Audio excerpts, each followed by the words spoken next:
Alrighty,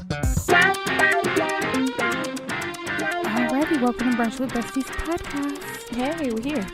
Sherry Renee. And I'm Chanel. And our mission is to heal and help others as we heal and help ourselves through purpose-driven conversations. Yep. And so today, we kind of have an interesting topic. Yeah. We're talking about this article that came out, and it said Milwaukee racing ranked second and third worst cities in America for Black people. Yeah, and you know, it's not surprising. I mean, last year we were 3 and 4, so we're only getting worse. Yeah. We're getting worse from here. Progressively worse. Yeah. Okay. But before we get into that, we're going to start like we always do with the toast. All right, I think I'm going to give my toast again to the Ugly Sweater Party, which will be December 22nd at Mr. J's Lounge. If you went to the one last year, you already know it was a really, really great time. Several podcasts in the city all came together to party for the holidays, and it was really a good time. This year, bigger space, a DJ is free, so come on out with your ugly sweaters and hang out with some of your favorite podcasters in Milwaukee. Alrighty, my toast goes to Miss Queen Bee Bridget. She's having a career jumpstart seminar on the 27th of December from 11:30 to 2 p.m. talking about resume writing, interviewing tips, and just how to be successful on your job. So if you are interested in tickets, I believe they're $30. You can email Bridget Robinson MKE@gmail.com. Nice. Alrighty, let's break bread. What's going on? Nothing much. I just got back from Nashville. So that was awesome. Got to look at a bunch of schools. And shout out to Kiana from Bitches Love Brunch. We were supposed to meet up, but I ended up like not feeling well, but she was super cool anyway. So next time I'm in Nashville, I'm gonna have to kick it with her, but we didn't make it happen this time, but I'm looking forward to it. Nashville was a nice city. I don't know if I will be like, oh, I'm gonna go back to Nashville. Like, this is great. I feel like it's definitely missing our people. It was not a lot of melanin there. But maybe I just go to the right places. So maybe when I link up with Kiana, she could take me to the hood. And that's what I was kind of missing. I wanted to see that. So And that's how what's up was with me. the Vanity Fair? Oh, yeah. I forgot about that. Shout out to them, too.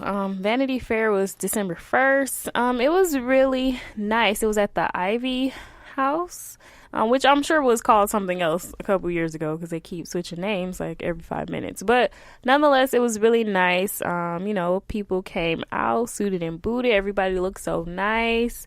It was freezing that night. But me and my boo, we had a good time. It was nice to get dressed up and go out, step out a little bit. So, yeah, it was fun. It was fun. All right.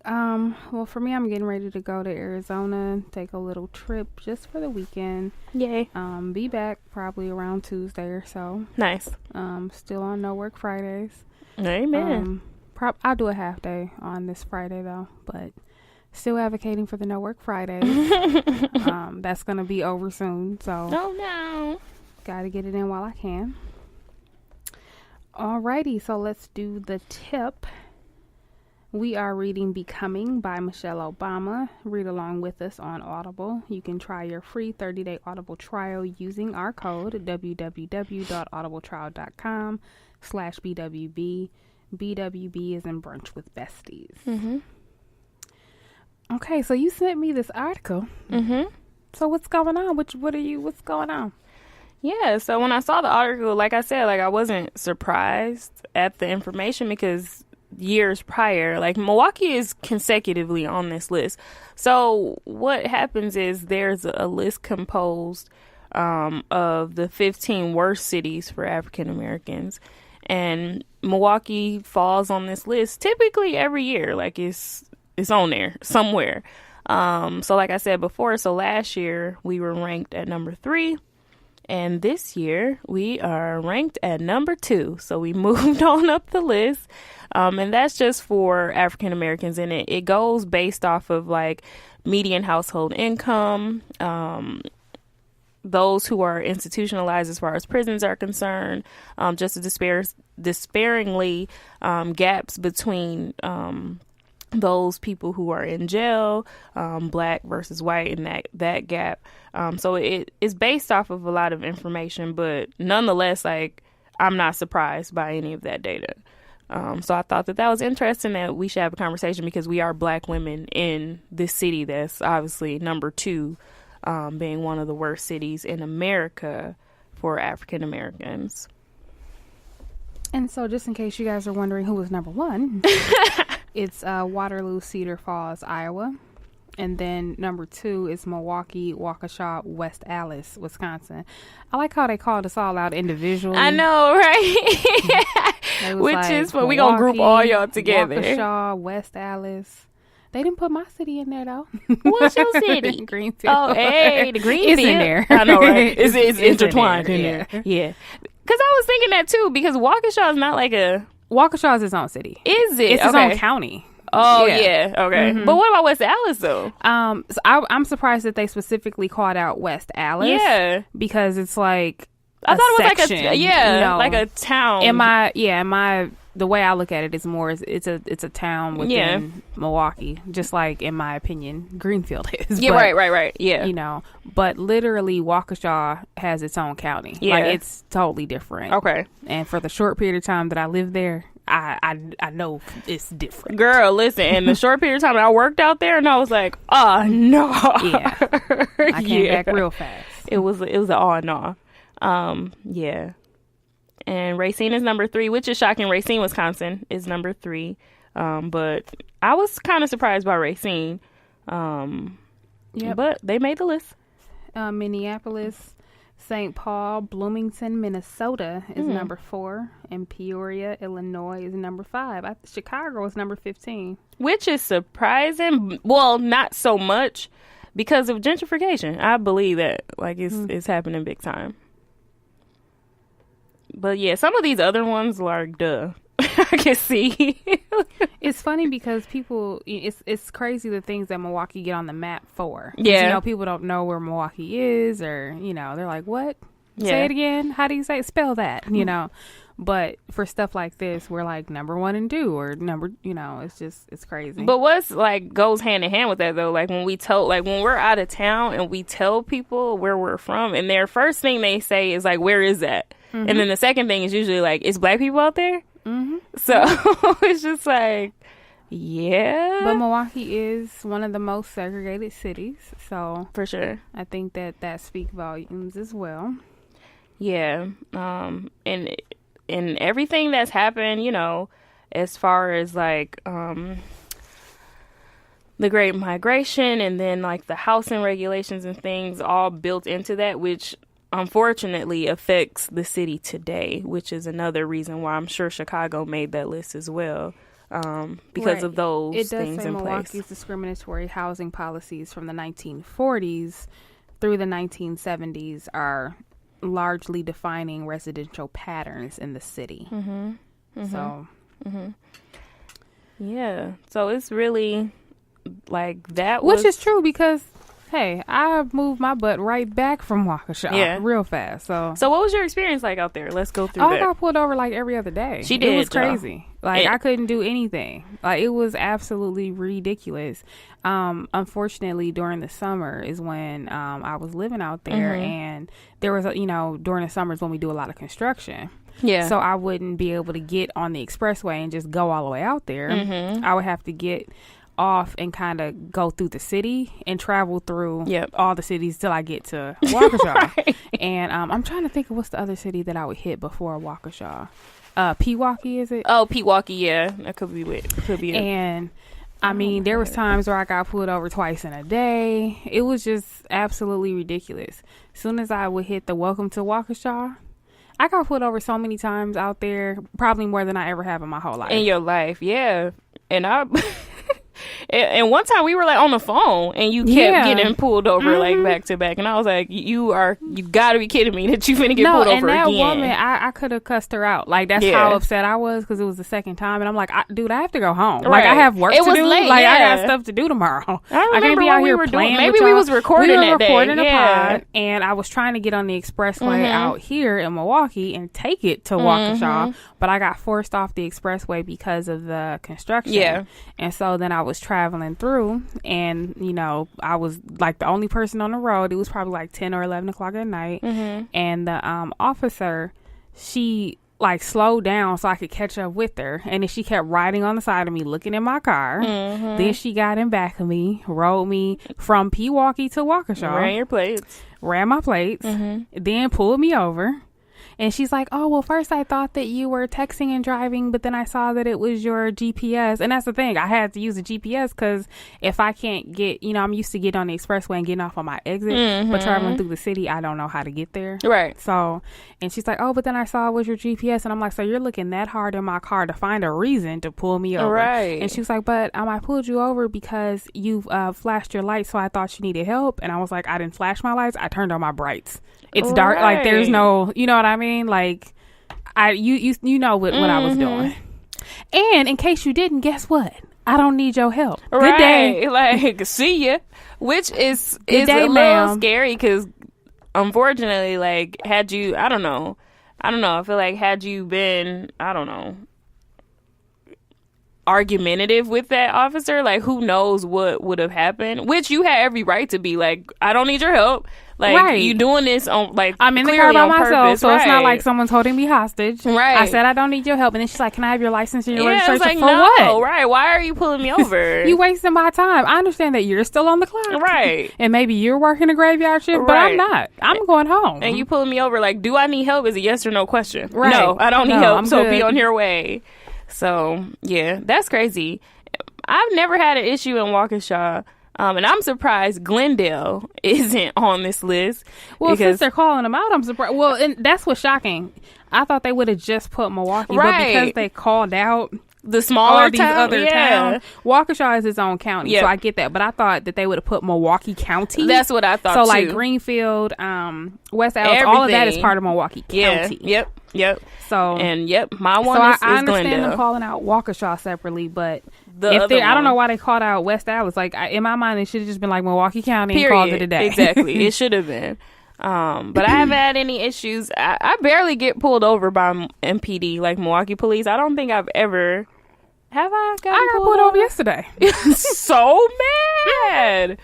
I don't know if I've ever gotten pulled over by But MPD. I think it's because, so I think a large part of it is your vehicle. Yeah. A large part of it is where you are. A large part of it is time of day. And if they think that it's suspicious, or if they think that you don't belong here. They didn't think that I belonged in Waukesha. That's why they kept pulling me over. They didn't think I belonged in Milwaukee. That's why they kept pulling me over.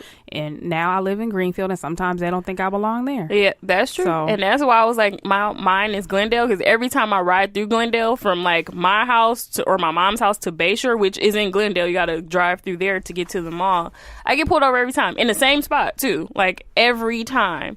And it's just like, bro, let me in. And it just becomes a waste of time. You running my place, you looking at the registration. Okay, look, I'm good. Don't y'all have record of that? Like, can't you see how many times somebody has been pulled over? It has to be. Leave me alone. Or don't y'all gotta fight real crime? Like, I'm sure it's real crime happening. Meanwhile, when people are calling y'all for real help, you're nowhere to be found. So I'm just like, so that's what frustrates me about it. Yes, because they not helping the people that really need help. Like, y'all trying to meet these quotas or whatever it is. I don't know, of pulling people over and harassing them. But I was leaving home yesterday too. I went home from work to get some furniture that was delivered to my house, and where I live, it's like kind of like a side street, so like on Roosevelt, if those of you who know where that is in Milwaukee. But I kid you not, from like Capitol and Roosevelt to like Sherman, like every major light was like a police officer sitting in the side street, like pulling people over.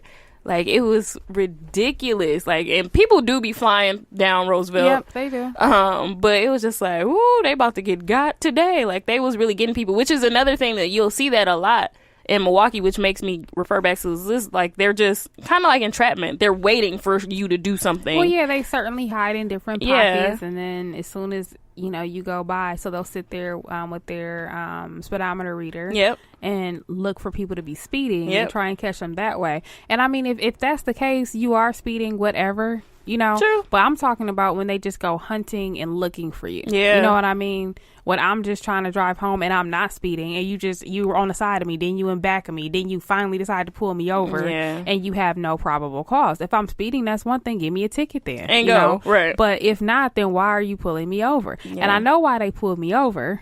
I think that she thought I was a guy I had on the hat. Oh, yeah. You know what I mean? And especially when I used to have my other car, when I used to have my Impala, I used to get put over all the time. Oh, yeah, the green one? Yeah. Yeah. And because some people say, like, oh, that's a trap car. Yeah. Like, I don't know. It was kind of a trap car. But I don't know. Hey, whatever. That is funny. But still in all, like, and that's what I'm saying, like, thank goodness, like, it happened the way it happened, because had you been a guy, like, who knows how far she would have taken it, unfortunately. Because we had that conversation in Nashville, just being compliant. This is probably going way off, but one of the guys was like, I get pulled over so much, like at this point I have to be compliant because it's a life or death situation. Like I'm not going to be combative.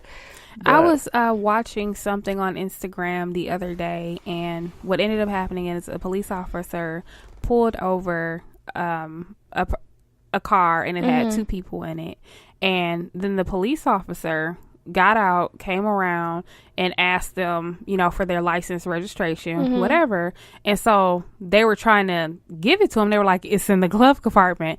And so the police officer pulled out the gun and was nervous and was like shaking and was like, and so he was like, why are you pulling out a gun on me? And he was like, because I don't know what you're going to do. And he was like, I'm doing what you asked me to do. You asked me for my license and for my registration.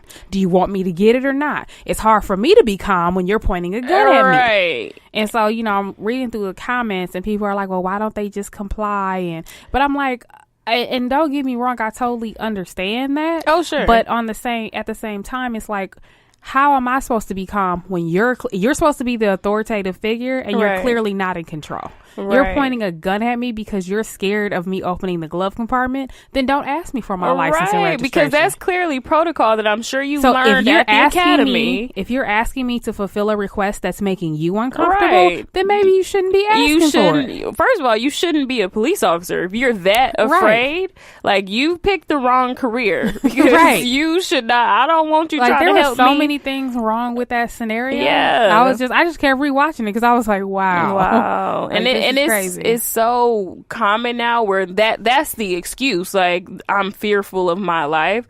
But policing is not new. This is not a new profession. So people have been police officers for years and centuries at this point. So it's just like, what are you so afraid of? Gun like laws have changed, and conceal and carry is different, right? So that's why they're fearful. But if you can't operate in your own legal system, then you need to find a better way other than you putting me in danger, and having some nervous fool pull out a gun on me. Like, that's crazy. Yeah. Because now you're unpredictable to me. It is now I'm fearful of my life. Right. And now I'm going to be out of control and guess what? I'm scared. Now you just threatened me. Yep. But you pulled an assault weapon on me when you asked me to retrieve documentation of proof of my vehicle and my identity. And none of that gets relayed because you gonna have a bullet in you because the officer is like, well, I was scared. That's the end. That's crazy. Which it really is. And, there have been instances totally like that in Milwaukee. There was one of the young guy at Mayfair Mall, which is an issue in and of itself. But the police officers just was going in on him, like beating him up. And it's crazy that. And there was another one of the young man who was driving his grandma, and she was white. They got pulled over, and the police officer was like, why are you with her? Like, really questioning him. He was like 13. And it was just like, that's my grandma. I know she white, but we together. The grandma was really like, I cannot believe this is happening. So you see those injustices in Milwaukee, and, there are some issues. Yeah, I remember there was, my brother was telling me the story of when he was in high school, and they were driving, him and his friends were driving and they saw this girl who we knew from school on the bus stop, and she had like a duffel bag or something with her. And so they were like, "Hey, where you going? Like, we'll take you." Like, we knew the girl. She was Asian, and she was like, "Oh, I'm trying to catch the bus over my friend's house or whatever." And like, that's where we're meeting up at, and we're gonna go to Wisconsin Dells or whatever. And so that's why she had the bag. So they put her in the car and drive off. Police officers pull over. Oh my god! Like, where are you taking her? Are you kidnapping her? Oh my god! Got them sitting out in the street, on the curb, all type of stuff. Kidnapping her? We're all kids. What right. do you We're mean? all the same age. Kidnapping. And I mean, I could see if she was like in distress. Right. Or, gave some signal of help or anything. But they thought it looked suspicious. They thought it looked weird. It's funny because even today at work, just with my coworkers, we were talking about how in our cafeteria, we have... So, the cafeteria is open from a certain time, lunch hours, breakfast and lunch. Okay. And then it closes down. And so now we have a self-checkout. Yeah. So, like, if you want to get something after hours, you could just scan it yourself, move on with your life. But, every day we have fresh popcorn. Oh, okay. And so what they used to do is before there was a self-checkout, if there was some left over, they would just scoop it up, put it in a bag, and then clean out the machine. And so people would just take it like for free because it was going to be what they were going to throw out. Okay. And so I was telling them, I was like, yeah, but now that we have self-checkout, like, I think the popcorn is free after, when it's done, because now it's garbage. But I was like, but I still pay for it because I'm black. I know that's right. And I just ain't got time for it. They ain't gonna catch me on camera. Exactly. You ain't gonna catch me on camera taking some popcorn. It's like $1.10. I'm about to swipe and swipe. Like, Sherry, how'd you get fired on your day off? Right. Like, nobody got time for that. Like, it's just crazy. I was like, look, there's a self-checkout. I don't care what's free.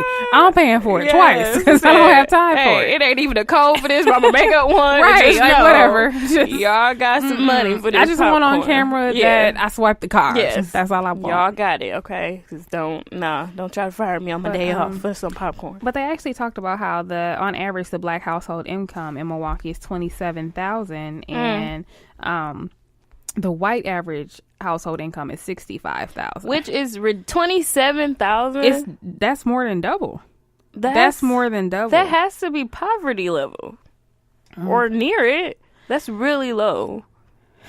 I mean, I would imagine so, but that's what it is. And I mean, I don't know if it's fair to just look at income because obviously there's a positive correlation to education and income. Yeah. So there's that element of it that's missing, but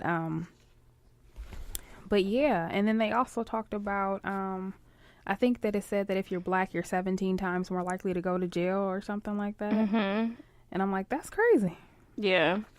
And to note about the education, 12 times more likely to be imprisoned if you're black than your white counterpart. Yeah, I'm sure. Because it's so crazy and disheartening that's what's still happening today.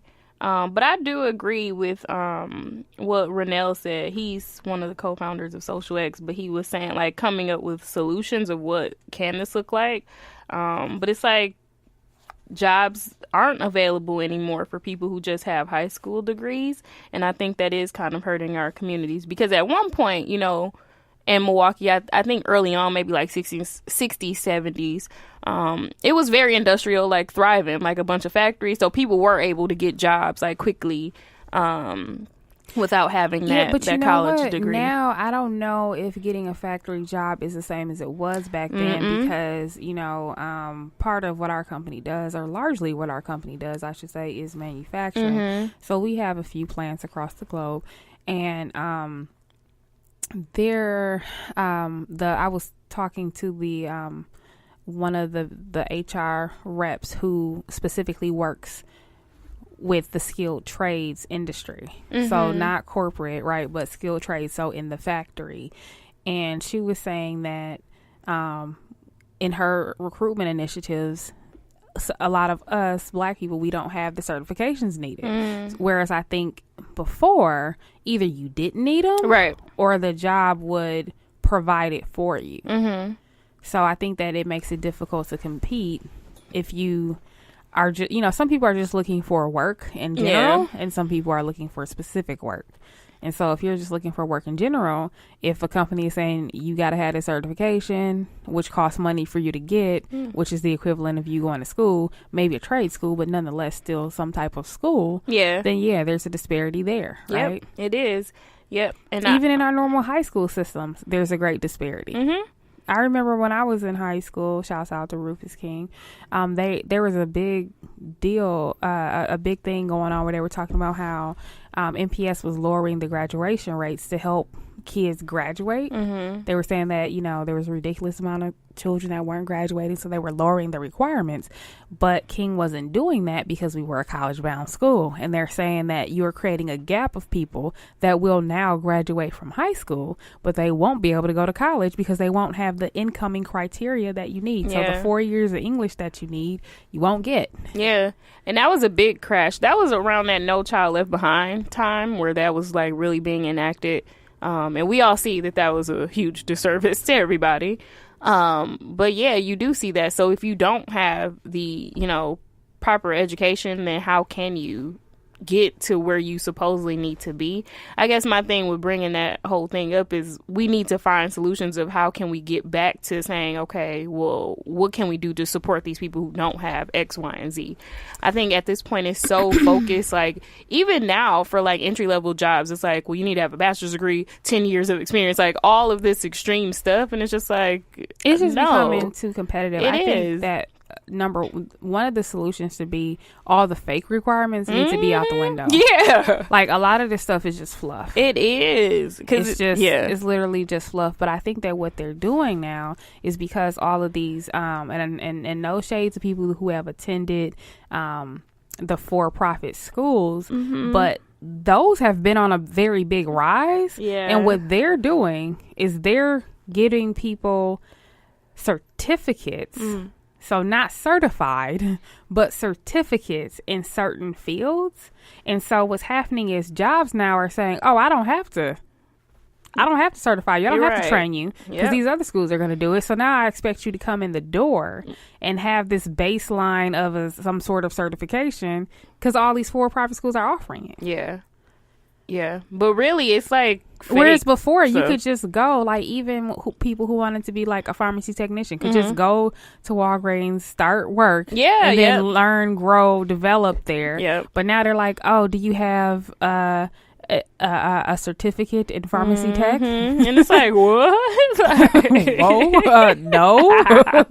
Like, goodness, it's same thing with in the dental field, and and all of those types of supportive roles to but it's crazy because if I'm gonna do all that, then I'm just being a doctor and a nurse. And honestly, I just feel like with this stuff, on the assembly lines, like this is a skill. I understand that it's a skilled trade, but you can acquire that skill. Don't make it seem like I gotta go to school and get this specific training when I need to learn how to do it your way anyway. I have to meet your requirements.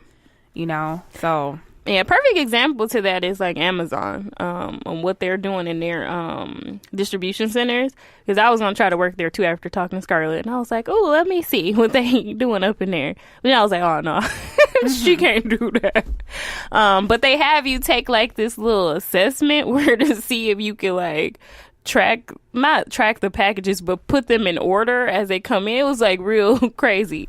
But I'm like, it's sequencing. It's probably what they're looking for. And I was just like, no, like I don't want to do this. But it wasn't like extremely hard where I would have felt like I needed to take a coursework to do that. It was just like picking up on the pattern or whatever they told you. Like it was simple instructions.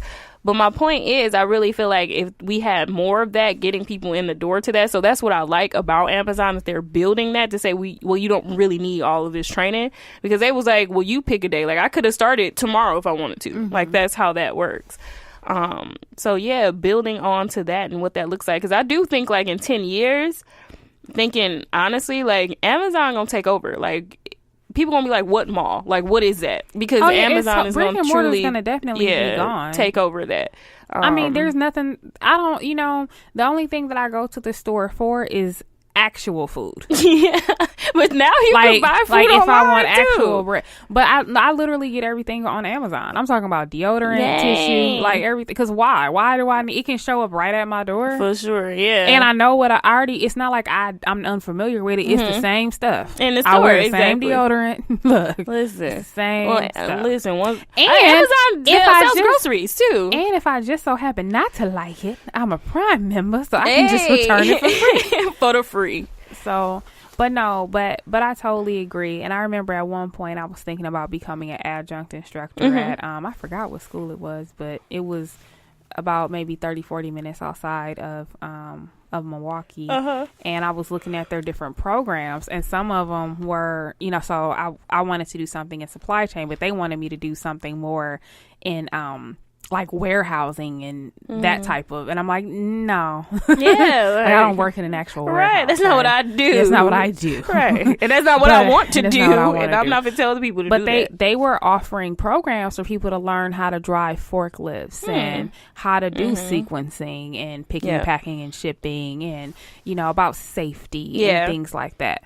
So, I mean, again, all these other schools are starting to supplement training that could be done on the job. Now, I'm not going to lie, the companies are saving money by doing it. Oh, sure. Because they have to train all these people and then half of them don't show up. So it is a sunk cost. Or it's like a revolving door. Like it's just too out and in with it. But there used to be a lot of security in going to get a good factory job. Yeah, like 30, 40 years ago. Yeah, people was living real nice with them factory buying jobs. boats. All kind of stuff. Doing the most. So yeah, that's what they call the good old days. And then there was this shift, this No Child Left Behind. Everybody's going to college, and listen to our episode about college, and we'll explain that more there. But yeah, there was this huge shift, and I always think about the meme of the little kid, and he has on like a construction worker hat and a little jacket, and it was like, you need 25 years of experience, but he's like working already, and he was like 5. So it's just like, I can't even get the entry-level job until I've done the training for 20 years. Like, that doesn't even make sense in the long run. But I feel like that's another thing to, keep black and brown people down. Because, like, I don't know. I believe, not college is not right for everybody. So there needs to be some alternatives and solutions to what that looks like. And I don't think Milwaukee as a city is doing a good job to have those outlets for people. There really isn't anything at this point. I mean, there's MATC, which is a really great school. So people are learning trades and getting certificates that way. But that's really it. I mean, WCTC, that's in Waukesha. Yeah. But that's really it for the training. There's so much push towards 4-year degrees and advanced degrees after that. And it's just like, but what I'm finna do? Because it's so much, it's saturated. It is. And I mean, people are working, because right now the minimum wage is like $7.25, and it's been that for the last decade. Is it? They didn't raise it? I thought it was $15 for everybody. It's $7.25. Oh no. That's terrible. And it's been that way for the last decade. Yeah. And some people are working 2 and 3, and some people 4 jobs, just trying to make decent money so they can take care of their kids, which, ultimately takes them away from their children. So, and childcare. Woo! If you got a kid, childcare is easily like $280 a week. And you're making $27,000 a year, like you're in the red off childcare. And not talking about like rent and car and health insurance if you have that, and that's ridiculous. Yeah, it's quite the cycle to be caught in. It's quite the cycle to be caught in. And then, think about if their job does offer like tuition reimbursement or something like that. A lot of them have caps on that, and it's not tuition assistance, so you still have to front the money up front. Yep. So then you're probably only doing 1 class at a time, if that. Yeah. And then if you working 2 and 3 jobs, when you about to go to school anyway? Exactly. You like F this. Like, it's I remember, hustling and grinding like that when I was in undergrad, working 3 jobs and just trying to go to school, and with no kids. Right. And that was a hot mess. It was. That was an absolute hot mess. You was working like a Jamaican. Yeah, plenty jobs, but that's the gambit of all of that. Where it's but just like, at okay. least for me, there was a end in sight. Sure. It was like, okay, I'm gonna do this for these 4 years, and then right, and then I'm gonna get this job, right, get this money, right, I'm gonna get this money. Come on now. But man, but some people don't get that, or they're working in fields that had nothing to do with what they went to school for. Yeah, and I agree. A lot of people are underemployed. They have degrees, but they're doing, they're not using their degrees, and they're making closer to the 725 than they are to the, whatever they thought they were going to make. And not only that, but I think even those of us who did go to school and get all these fancy degrees, we got a lot of daggone debt. Oh. So, Girl. So are we really ahead? Are we not? Not. Well, at least I'm not. I don't know what nobody else got going on, but I know Chanel is far behind because I went to private school after private school after private school, and it's just looking real sad. And that's why I think in terms of solutions, I think that public school should be free. Public college. I agree. Like we should find a way to make that free. The way that they do in the Netherlands, yes, and Germany, other countries. Like they have found a way to make it free. It should be. And I mean, even if we start where it's a certain number of kids that we can take or students that we can take, and then wait lists, and then but eventually like these.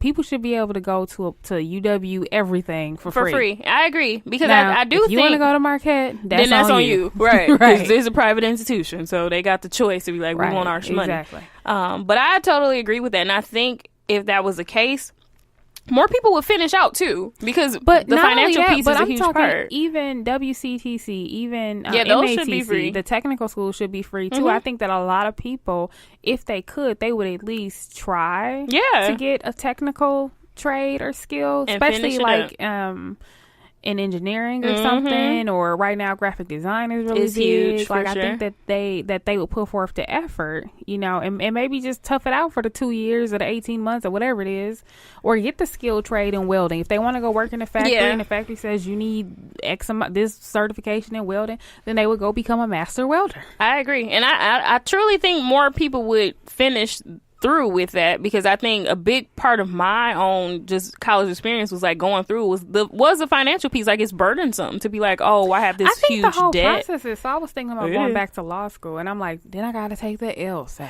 Girl, it's a lot. It's burdensome, and you got to get into the school, right? Then you got to do the actual. You got to do the work. Exactly, and that's then my I was like, thing. then the bar? Oh no. Yeah. But then I realized that in Wisconsin, you don't have to take the bar. Oh, you don't? I didn't know that either. I was like, oh, okay. I did not know that. Yeah. Only in Wisconsin.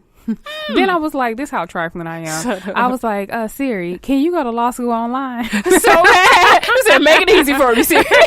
And Siri was like, you can, but that degree will not be recognized by the bar, and you will not be eligible to sit for the bar unless you sit for the California bar. If you pass the California bar, then you're able to sit for any other bar. Oh, but it's not accredited. It's just like when I was doing my MBA. I wanted to make sure that the business school was accredited by the AACSB. You know what I mean? Like, hey, because then that's a waste of money. Right. I know that's right. I need the right accreditations here now, because there's a lot of for-profit schools out here now. Oh yeah, and you got to be careful with that for sure. Because I'm in the same boat thinking about this fellowship that I want to do. Like, do you really want to go back to And that's school? what I was. So like, then I was thinking really too, like, okay, if I quit, because I know that in undergrad I grinded like you did, man, like never before. I worked 3 jobs. I went to school, and then when I did my master's program, I was traveling all around the world, writing papers in hotels and on the road. I don't know how I did that. Yeah, I don't know either. I don't know what was going on. So I'm like, she ain't doing that. I'm too old for this. That's every time I think about it, because I was the same way. Like I had a baby. Like JR was that's infant, crazy. And I was bringing him to class. I don't know how. Never would. Yeah, I don't know how I did it, but I was taking dude to school. Like he was in class, chilling with me. Like it was crazy. And then my master's degree I was working as a teacher, so I'm a teacher and I'm trying to do school at the same time. So it's just like, bro, this hard. Like it is hard. And then the financial piece, like that was always in the back of my mind. Like I can't keep taking out these loans because this is too much. It's too much money. And now that they want their money back, I'm like, oh no, this is too much money. Like Indian giver. Listen, it's literally like a rent payment, like student loan payment. Mine's is high in a month. I was just like, this is ridiculous. But yeah, if this fellowship come through, they pay a good 90% of the cost. So then I was looking at maybe it was an assistantship, but you would have to quit work, and I was like, cool. But then it was like they was only gonna pay like $20,000 or $30,000 a year or something. Like they were gonna give you a stipend. No, and I was like, I can't do that. I'm gonna live with Chanel. Who am I gonna live with? Hey, I mean, I got my furniture now. You can totally come live with us. I'm gonna be like a grown woman couch crashing. Do you watch Marlon? With his all his friends, with his own self, couch surfing. That's gonna be you. And we gonna come in the house like, you still the same spot, right? But I'm gonna be smart as ever. All your degrees, right? And that's kind of how Lynn was on Girlfriends. Like she had like 50 degrees, but she still wasn't doing nothing. So yeah.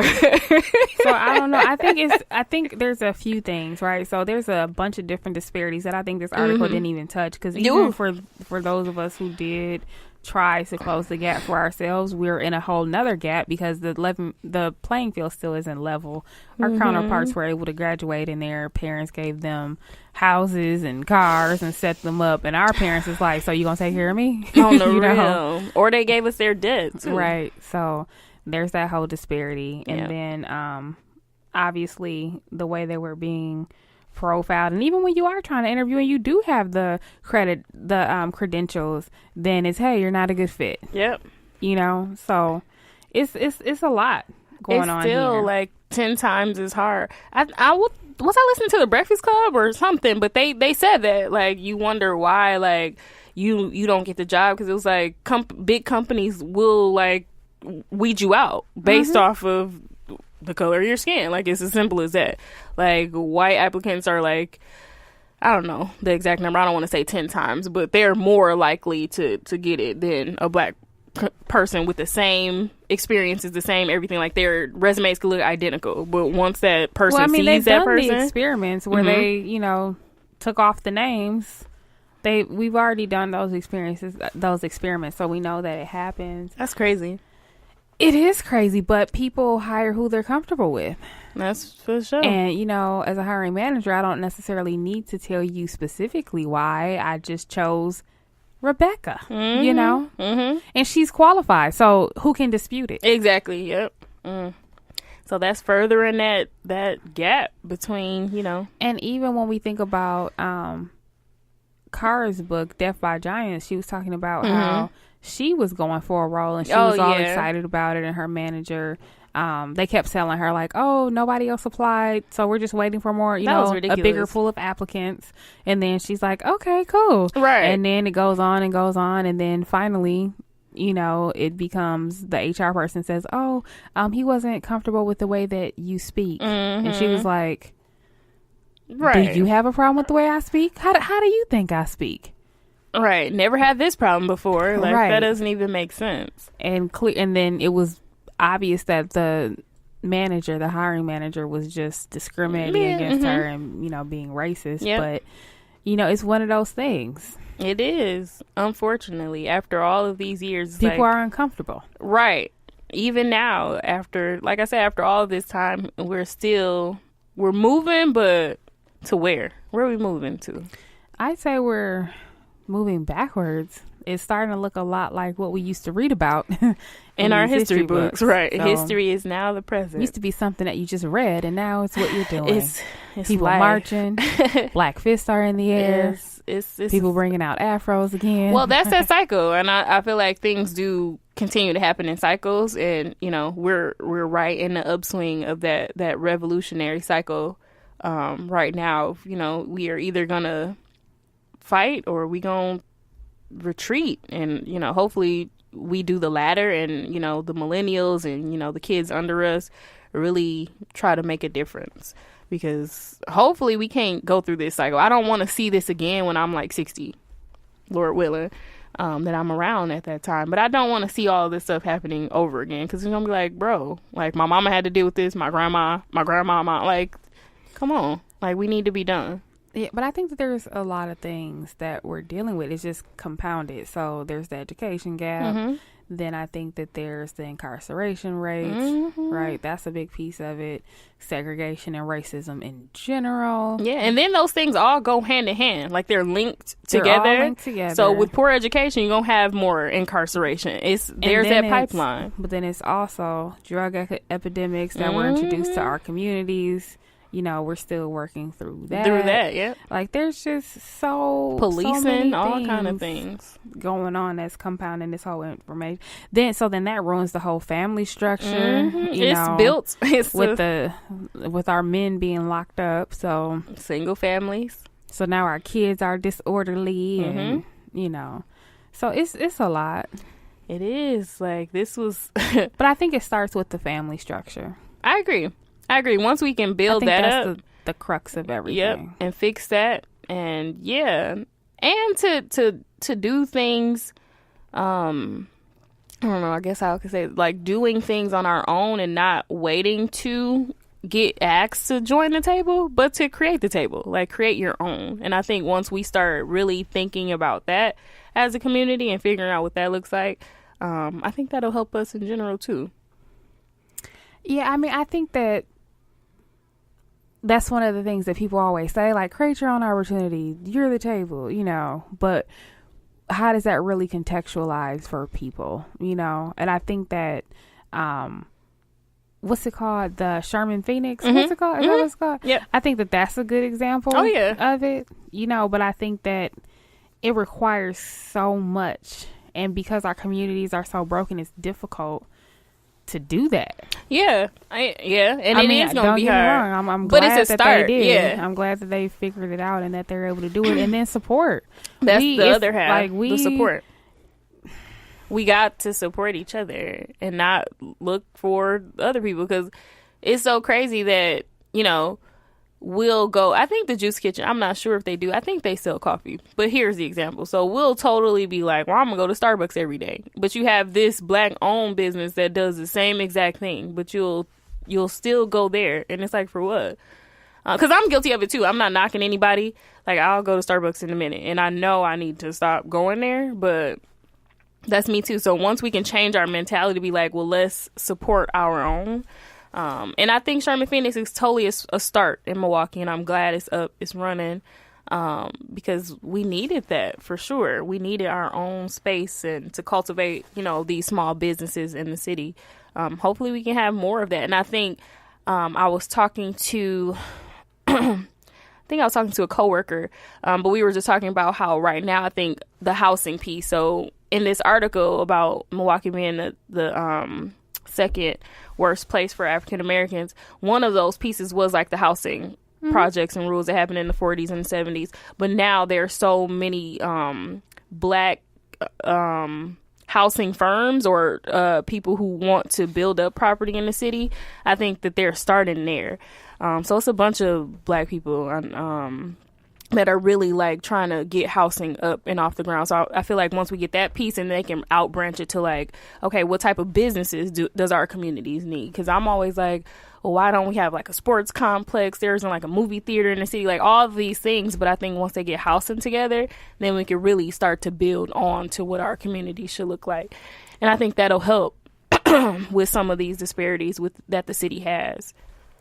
Yeah, so in the article, it said that Milwaukee Alderman Khalif Rainey, he talked about the need to establish an office of African American affairs. So apparently he made that proposal 2 years ago, and Barrett created a budget of about $800,000 to do so. But in that office, it was supposed to talk about or help assist with business ownership, job creation, job training, home ownership, healthcare, education. So it was supposed to take care of all of those fundamental things. So hopefully that will actually come to fruition. Yeah, with this, and it'll be something that we can actually do. But it's just crazy because we have different things set up to help, like in all these areas already. But it's proven to not be helpful. You know what I mean? Yeah. Like, you know, there is government health care. You know, there are grants and scholarship. Like there's things out there, but it just doesn't seem to be moving the needle. Yeah, at all. Or people, a lot of it is possibly, which I'm not quite sure, but if people don't know what they should know, then they're not going to seek out those things if they don't necessarily know. And a lot of times people don't know what to ask for, and they don't know what they don't know. Yeah, basically. And when you don't know what you don't know, you just be lost like a mug. Yeah. So yeah, that's definitely that bottom line. So I think if we can get those opportunities more visible, and we start partaking in them too, not just being like, oh, you should try this, but really like investing in what we have for our communities, I think that would be important. And again, I'm talking about me because I totally need to do that. But I think that would be a start to kind of bridging the gaps that we have. Because Milwaukee is what it is. So I'm not going to sit on our podcast and like downplay. I've lived here my whole life. It's what I know. And Milwaukee has the potential to be a really great city for sure. But there are some pieces that need to get put in place. And there are some really great black and brown people doing some really great things in the city as well. So I did want to say that. Yeah, and I agree. I think that there definitely is. I think that when you have a different perspective, you see things differently. And I know when I went on the Black Professional Yacht Cruise, even just being on the water, looking out at Milwaukee, I was like, wow, the city's beautiful. Beautiful, it is. You know, but in my normal day-to-day when I'm driving through, I'm like, oh, construction again. Another pothole. Right. Exactly. Has you be mad. Exactly. Just ruin the whole alignment on the daggone car. Stupid pothole. But, you know, it's stuff like that. So I think, you know, but I also think a large part of it is people coming from outside the city to work here, you know, and then they go back to their homes and it's just left so desolate. Yeah. And just like it's like we don't care. Yeah. That's really crazy. That is true. Like people who come in and then come out. And it took me going out to realize the value that the city had, to be like, okay, yeah, this home wasn't so bad. Because honestly, even driving through when I lived in Waukesha, the whole community is totally different. Yes, it totally is. Different. It feels like you're in a different place. Yes, it is. It's completely different. It just... They're functioning. They have their own stuff. Like, they have their own schools. Like banks, everything. They have their own stuff. Yeah. So... yeah, and it's clean. It's like they care. Yeah, they do. And if we can figure out how to do that, and they police don't want no outsiders coming in apparently, because they was like, you don't. But like I literally one time had to show them. Like I happened to have my lease in the, I was like, I live here. Mad, you had to show them your lease though. I live here. So leave me alone. Waukesha not that tight, y'all. I just want y'all to know that no place is. Yeah, it's not this town. Like this is not Beverly Hills, right? Like what y'all thinking? What's going on? But they care enough to be like, oh no, right? Who is this outside? Right? We ain't seen her coming in our gates. We don't know you, ma'am. Listen, which is crazy that something can function like that, but then thinking back to like Black Wall Street, like they didn't want that to happen. Like a thriving town. Well, apparently we used to have Bronzeville. Yes, Bronzeville here, and it's just like, and I'm glad you brought that up, because I'm glad that now they're starting to really think about what Bronzeville could be now, and they're really trying to build that up. I love going on 3rd Street, and you MLK always has the rap, like in any city, like you go on MLK, it's a hood, like it's bad, which is true, unfortunately. But when I'm out of town, when I'm on MLK, I'm like, where's the hair stuff? Oh no, real. I'm thinking like that, and where the food? Like where's the soul food? Like, where's the soul food restaurant that look like a hole in a wall? Yes. But somebody's grandma is back there frying the best fish. Yes, but it's funny that that's some like prime, like in Milwaukee, like MLK is like 3rd Street, but it's like right near like the Pfizer Forum. Like it's so much beautiful things in that area. We just cultivated it right, like. That's prime spot. Like you literally a couple blocks from the arena and all kinds of things. But we just need to cultivate it. And I'm sure that's on everybody's But in order to plate. do that, you need resources. You need the resources. You need the funding for sure. And the backing and the support. Yes. Like anybody who you need just the know-how. That like too. Some people literally just don't know what the next step is. Yep. I agree. And then you're tapping out because you're trying to pay legal fees just to get advice. Yep. And then you like, I'm done. Right. Like, why? You're like, you know what? Because there's so much resistance. Yep. Yeah. So much resistance. Yeah, I'm like, that whole little area, like, I love driving down there. You, like, driving in it, and you can see, like, all of downtown. I'm like, this spot is perfect. Like, those people who live in those projects where the Boys and Girls Club is, like, y'all don't realize, like, the prime location you all are in. Like, it's beautiful right here. Like, it's crazy. But there's also a lot of drug activity and, like, there's a lot of things going on. Oh, they gonna get that out of there. Like, they slowly but surely moving their people. Gentrification is real. Like, it's really happening everywhere, which is really and that's how I felt in Nashville. I'm like, and they said it too. Like, some of the schools we went to was like, yeah, like, we're losing out on a lot of student population because they're having to move out of district because of gentrification. Like, it's really happening. Like, and they was like, right now in Nashville, like, it's way expensive to live here because of what they're trying to make it look like. And really, like, moving people out. Like, the only time I saw black people was at the schools we went to, and that was it. Like, we didn't see black people downtown, like, hardly any. And it was crazy to me. Like, what? Like, how is that even possible? But, Milwaukee has issues, and some other cities have their issues too. But Milwaukee is just extreme, apparently, to be 3. I would like to see the opposite side of the list for this, like the 15 best cities for African Americans. I'm sure DC is on there. DC is always on there. Probably Texas. Or Dallas, like Houston, Atlanta. For sure. So, where, there's the bad, there are some good cities too. And I love DC, so I will say that's one. If I didn't have a kid, I would totally live there. But I got a kid. So for me, Milwaukee's home. It sure is. Home. Yeah. Ain't nothing like home. I've never went somewhere, okay, except for when I was in Columbia. But other than that, I never went anywhere. I could stay in Columbia. Oh yeah, when I tell you, I didn't see a fly in Medellin, so I was like, shoot, I could stay here. This is my home now. They was making my lemonade de cocoa. Yeah. I told you I kept getting held up in the daggone airport, but whatever. That's a whole nother thing. I would just stay here then. But they have racism is a real thing there too. Really? In Medellin? It's a real thing there too. Same story. Now in Italy, not so much.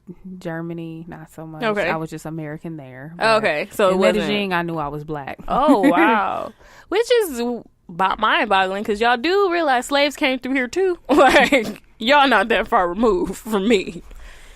I knew I was black. Oh when wow. I was there. Even across the waters, Lord. Yeah, but it depends on where you go. That's true. But no matter where I go, like, Milwaukee's home. Yep. There's as soon as I hit that pothole, I'll be like, yep. This is home. Or when we get that chill, because it's cold in the mug today. So it's really like, okay. Yep. I'm at home. And that's how I felt. Like, stepping off the plane, it was just like, okay, I'm back at home. Because it was freezing. And I was like, yes, I'm glad it's like, no matter where I go, just Milwaukee's home. It is. It really is. Like, there's something, like, there's some stuff that I just don't like about it. There's some things that are really depressing. But at the end of the day, it's home. It is. And the saying goes true, like, home is where the heart is and what you make of it. So, while we have this big disparity between, black and brown people and white people, but it's really all about how you make use of what we do have, the resources that we do have in the city. And it's good that, we have things like the Urban League or, Social X or whatever other dynamic groups that kind of get black and brown people the black together. Professionals and there you go. All the great groups that are, trying to make progress and keep talent here. Yeah. That's a hard thing too. It's hard to recruit people to come and live here. because especially if they're not used to snow Ooh. or they're not used to cold, they're like, heck, or I could just stay in Atlanta. Yes, because this Or I'll just cold stay in weather Texas. is a trip. Like, oh my gosh. Like, because even we start acting brand new every year. I know I do. And we were literally born in the thick of winter. I both was of born us. in winter. Yeah, So it probably snowed on my birthday. Yeah, but I'm sure it was probably blizzarding. But I'm always just like, I'm not ready. Like every year, it's a new strand of cold though. Every year. It is. And I just feel like, we got the blood of slave ancestors running deep in us. Like, we wasn't made for this. My ancestors wasn't with this. I don't know, because I don't like the heat. That's why I liked Medellin. Because it was just right. Yeah, it was just right. It was perfect. It was like 75. Like, I can do that. I don't like humidity. I don't like that. Let's go to Texas. Nope. Bye. Y'all can go. Oh, yeah. Texas. Well, in Dallas, that was some different kind of heat. Like, I was like, I'll go to places like that now. Oh, yeah. And people right now, like, Toyanna's like, oh my God, it's so cold. I'm like, what is it? Girl, it's 55. I can't take her back all brand new. You were in Minnesota, bro. That's a different kind of cold. Illinois, and now you acting brand new. Man, yes. Minnesota cold in the mug. Like, it's colder. It was cold as hell at the dinner on Blanc. They didn't have any heaters. And I'm like, oh my God. You forgot to bring your heater? This is crazy. Yeah, 50. That's how it was when we were just in Nashville. It was like 50 degrees. People was like, had mittens and hats and fur coats out. And I'm like, in Wisconsin, this is like a shorts day. Like, y'all do it too much. It is not that cold outside. But then when I came home, I was like, oh, I'm shivering. Yeah, it's but crazy. no, it's a good like 20 degrees outside today. And we ain't ready for that. Not the 20. Yeah, it's going to be like in the 50s when I'm in Phoenix. Really? That's it? So that's probably really cold for them. Mm-hmm. They're going to be acting a fool. And I'm going to be like, we're going to get off the plane like, oh my God, it's so hot. Put on my flip-flops. I'm going to have my shades on, my stunner shades. All that. Your hat down low. No, that's probably with a big really cold. Fan or something. Yes, for Arizona, because they get the heat too. I've never been there.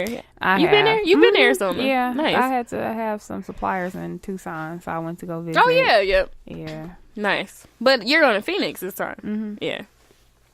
Dope. Yeah, that should be fun. But I'm sad the weather only gonna be 55. I mean, it's better than here, but that's still trash. Well, actually, I lied. That's what it is now. But when I'm there, it'll be like 65. 67. Nice. Okay, there we go. So I can do that weather. Yeah, like, that's perfect. Like, even like when people want to go to Vegas, I'm like, let's go in December. Yeah.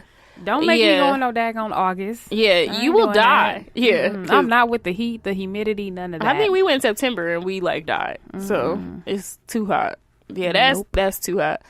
Yeah. California has perfect weather though. Except for when I went for my birthday. I feel like rain. when we went, we didn't get the good California weather. I was like, real. I think the day we left was like the nicest day. And it was just But aside from the rain, even though it's supposed to never rain in Southern California, but whatever. It was getting down raining. But nonetheless. Yes, California does typically have perfect weather, except when we was there. So the next time we go, our Good News Radio fam, make sure we have nice weather, y'all. Okay? But back to retaining talent, black talent in Milwaukee. They say that if people come here and they don't find like a tribe, they leave. Like if they're at their corporate job and they haven't made any connections and they're kind of like, not connected, they been and left. Just disappeared. Fell off the face of the earth. And that makes sense because it's gone. Yeah, I don't want to be in this city with it already ain't made for me, so I need to make those connections quickly. Yeah. As soon as possible. So again, that's why it's good that we have those type of networks so that we can kind of try to connect. Yeah, and connect I know that a lot people. of companies have their business employee resource groups. So that helps as well. But ultimately, there's a few things that need to happen. Right. Number one, they need to increase the minimum wage rate. Because $7.25. That's not okay. I could have sworn like it was raised to like $15. There was or a lot maybe of that's talk about it. certain companies. There was a lot of talk about it, but it's $7.25 and it's been that way for a decade. That's so and trash. think about 10 years ago, I was working 3 jobs, but one of them was on campus, and I think I worked as a waitress, and I made $7. That's trash. I worked on campus, and I think I made $7.25, and then I was security guard, and I made $11. So I, as one person, was working 3 jobs, 1 full-time, 2 part-time, still trying to not take care of making me. enough. Right. And that was just me trying to take care of me. That's ridiculous. And then at that time, like, the economy was trash thanks to 43, President 43. So the economy was really trash 10 years ago. Like, we're trying to come out of a national debt that the country had. Housing is trash. Gas was crazy. It was really a crazy time 10 years ago, which is a mess. So to think that 10 years later we haven't moved far from that. Well, in terms of the minimum wage, yeah, no, we haven't, which is ridiculous. And I mean, and people keep talking about how the unemployment rate is so great, it's so good, and all of that, and it's low. It's like what, 3.2%. Average is supposed to be 4.5 to 5%. But what's happening is that people are underemployed. Yep. So yeah, we got plenty. You got jobs, right? But however, you got 4 of them, right? And yeah, you too qualified for the jobs you got, because No, I think some people are. Some people are too qualified for the jobs that they have, but some people literally have 3 and 4 jobs to try to make up for the $50,000 a year job. Because some of them are making $725. That's sad. Or you're a teacher and you're not making nothing anyway. So I'm just gonna slide that in there. Or you're just a teacher. In there. Like, something's got to happen with teacher pay, because it's really ridiculous. Like, teachers should not have to have 2 and 3 jobs, and I refuse. Like, I could probably use a second job myself if I really wanted to, but I'm just like, but I got 2 degrees. Like, I shouldn't have to do that. Like, it really makes me mad when I think about it. Like, why do I have to get all of these supplement incomes when I did the school? I did what you told me to do, and I don't want to be in that situation. I think that was the messaging at one point. The messaging when we were in high school was just go to college and everything will be fine. Yeah. Take out the loans, do whatever you got to do, just go to college. Go to school. But they should have told us what to major in, or they should have said, hey, if you're going to major in, like, now what I tell people is, if you want to go to a private school, maybe you should have a scholarship. Or you better be majoring in business. And something that's going to pay finance, that off. Engineering, something like that. That's going to If not, then go to that public school and call it a day. If you want to be a teacher, go to a public school. Exactly. You know what I mean? Like, for real. Because you don't need all that extra bells and whistles. At the time, I wanted to be a journalist, and I remember looking it up, and it was like $29,000 a year or something, and tuition was $31,000. So I switched because I was like, that don't but I make didn't sense. know that. Yeah, I just thought if you went to college, you made a minimum amount of money. I did too, and I that thought is the same just thing. not the case. It's not true. So yeah, so anybody listening, because I was like, I make more than that now. Right. Like, we know with my little 3 jobs. With my 3 so jobs, I'm not doing that. Yeah, that's ridiculous, man. Yeah, but it's hard, man. It's crazy. I think a lot of people are boxed in because it's they don't have a lot of options in terms of what they can do, so they end up continuing to do what they used to do. Yeah, I agree. I totally agree with that. So we have to change that. And I think that would help with the wage gaps that we have. That's why I think that the public school should be free. It should. I don't see why they're not. When, like, y'all not reinventing the wheel. Other countries are totally already on board with doing that. So if somebody is making minimum wage or not, doesn't make enough money, then they would at least have the opportunity to try to go into a different field. Yep. Which would make sense. And then if they didn't like it, it's like, okay, it's, at least you ain't stuck paying back Sally Mae. Exactly. With her little bald head. Taking all the money. But I mean, universities are cash cows, man. So that would. And I think for-profit schools should be illegal. Yeah, I agree. They should be illegal. Like, oh my God. Yeah. They should be illegal. Like, what are y'all doing? Because most of y'all disservice because y'all not accredited. So this don't help me. Exactly. And then, but you make people think that you are, because they say that they are accredited by the Higher Learning Association. Yeah, whatever that's is. So you got to look that they get. into those accreditation companies too to make sure they legit. Like, what is it? And to learn what accreditations you need. Yep. And by what state too, because depending on what kind of career you're going towards, like you said, like in Wisconsin, like you don't have to take the bar. In Wisconsin, you have to take like the praxis 1 and 2, or you have to do this to get your licensure. So like every state has their own requirements. So you definitely need to make sure that you're up on that.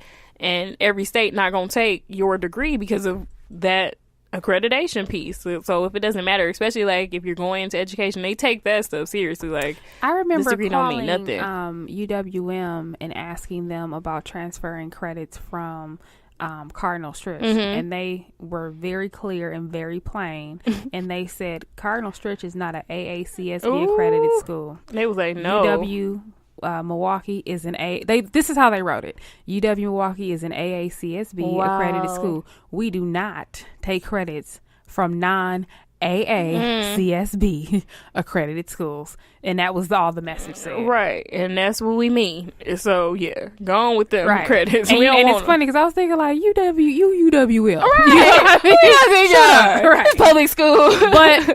But what they're saying is we are serious about our accreditation. Yeah. And that's why I think these public schools do have the right accreditation. They do. They should be respected. UW-Madison is a phenomenal school. Yeah. And UWM is a great school too. Yeah. So I think they should be free. They should. That's the only free. problem. Just free make for all. yourself free. Exactly. Free for all. Now, UWM, I can totally see maybe leaning towards that at some point, maybe. UW-Madison, though, I don't know.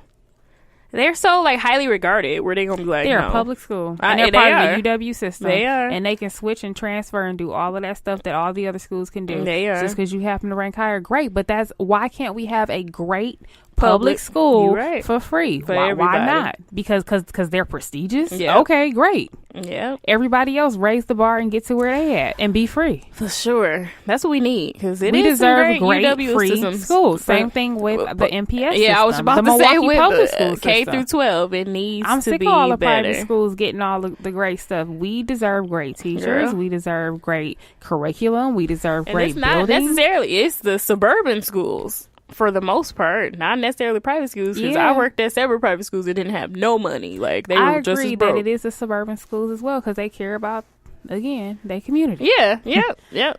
They're building up their own, but MPS got some work. It's so disheartening knowing that that's what I came from, and to see, and that's Milwaukee Public Schools, but to see the position that they're in now, that the state is really considering like taking over the district. Like, it's just really in a awkward, sad place right now. There was a phase where they kept closing the doors and renaming and combining and doing all this other stuff.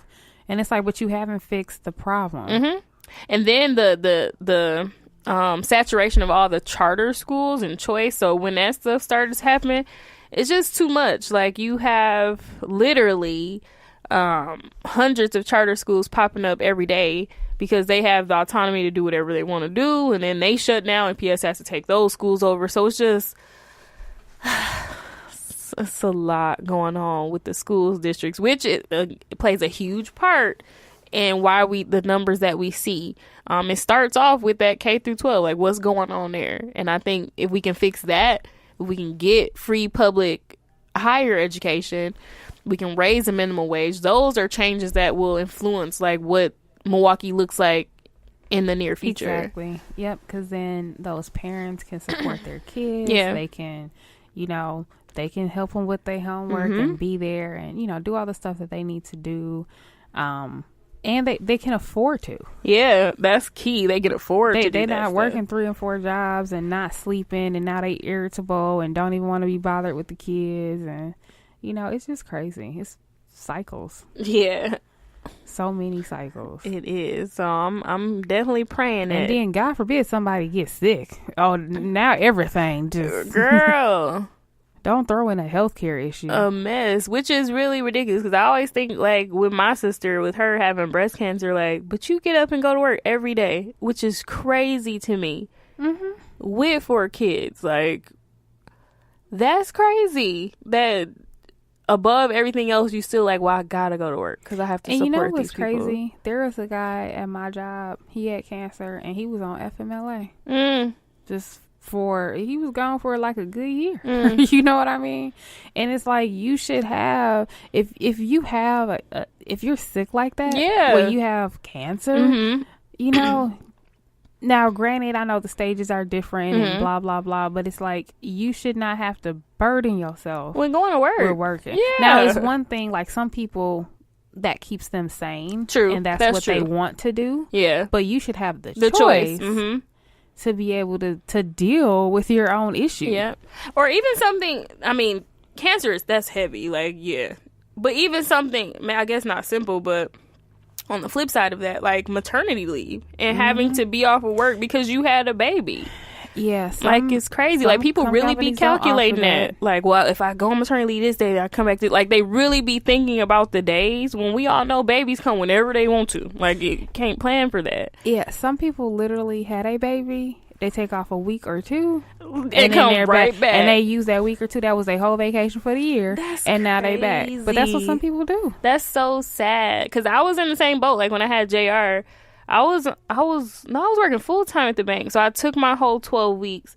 But I worked up until the day before. So I had JR on a Saturday morning. I worked that Friday night closing the bank. Because I was like, I can't chance this. Like, I need to come to work as much as I can, right? Yeah, to build up these days, right? So it was just like, yep. So I had to call in the next day because I'm like, well, I'm having a baby, like I can't come to work. Hey, water right? Hey, so yeah, and then like I had to come back right at that 12 weeks. Like, it wasn't no extra days. Like, it was crazy. Like, your baby's like a couple months, and it's like, I gotta go back to work. And thankfully, childcare was not one of our issues, but that's an issue for a lot of people. Now I have to pay for childcare and go back to work, and that's a good third, or maybe for some people, a good half of your check paying for childcare.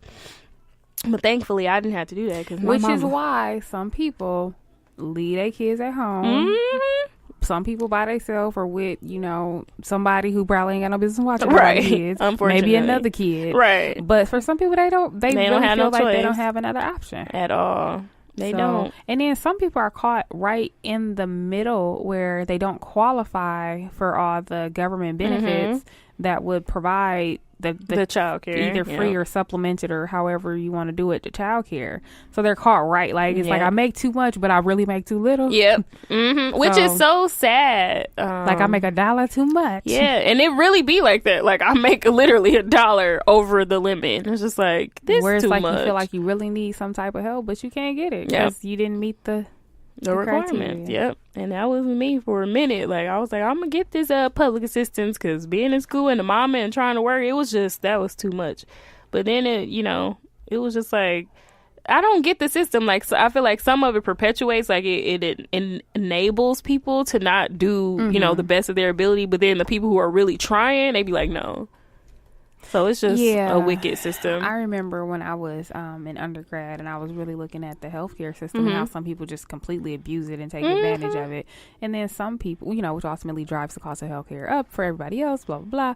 But then there's people who really do need it. And same thing with, like, food stamps and any type of electric assistance and all of that. And rent assistance. All of that. It's like there are some people who really need it and you want them to be able to function.